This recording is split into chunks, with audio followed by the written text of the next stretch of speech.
कुरान मजीद में एक आयत है, ऐसी आयत जो रमज़ान की पूरी हकीकत को एक लफ्ज़ में समेट देती है। ये आयत हमें रोज़े का हुक्म देती है, मगर जब इस हुक्म की वजह बयान करती है तो ना भूख का जिक्र करती है, ना प्यास का, ना गुर्बत के एहसास का, बल्कि वो एक ऐसे लफ्ज़ पर ख़त्म होती है जो इस पूरे महीने का मकसद रोज़े रोशन की तरह आया कर देता है।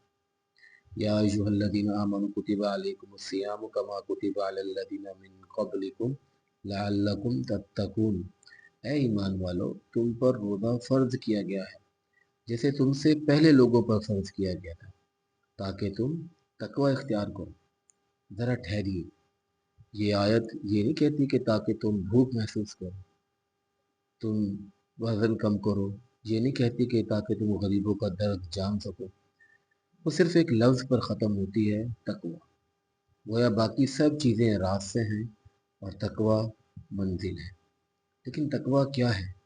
क्या ये सिर्फ खौफ है? नहीं, ये खौफ का लरज़ता हुआ साया नहीं, ये हिफाजत की मजबूत दीवार है। तकवा का लफ्ज़ वकाया से निकला है, जिसका मतलब है ढाल। ऐसी ढाल जो आप और नुकसान के दरमियान हाइल हो जाए। तकवे वाला शख्स वो है जो अपने और अल्लाह की नाराज़गी के दरमियान एक मजबूत रुकावट खड़ी कर दे।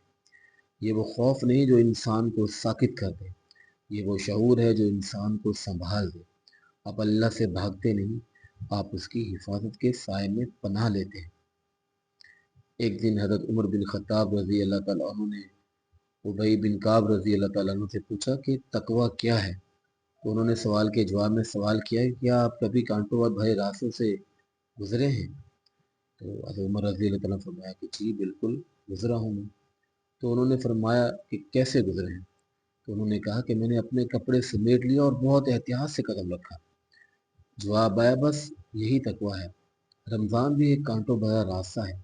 हर भूख की चुभन एक कांटा है, हर प्यास की शिद्दत एक आजमाइश है, हर ख्वाहिश जिसे आप दबा देते हैं एक कदम है, हर स्क्रॉल जिसे आप रोक देते हैं एक एहतियात है, हर लफ्ज़ जिसे आप ज़ुबान पर आने से रोक लेते हैं आप अपना दामन समेट रहे होते हैं।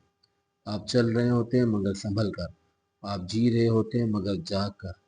30 दिन रोज़े रख लेना कामयाबी नहीं, असल कामयाबी यह है कि इन 30 दिनों में आपने अपने लिए कितनी मजबूत ढाल तैयार की। आप रमज़ान ख़त्म कर सकते हैं या रमज़ान आपको मुकम्मल कर सकता है। आप 30 दिन भूखे रह सकते हैं या अगले 11 महीनों के लिए अपने और हर गुनाह, हर लग़्ज़िश, हर नुकसान के दरमियान एक मजबूत दीवार खड़ी कर सकते हैं। सवाल ये नहीं कि आपने कितने रोज़े रखे, सवाल ये है कि आपने क्या तामीर किया। रमज़ान गुज़र जाएगा, लेकिन क्या आपके अंदर तकवा की वो ढाल बाकी रहेगी? फैसला आपके हाथ में।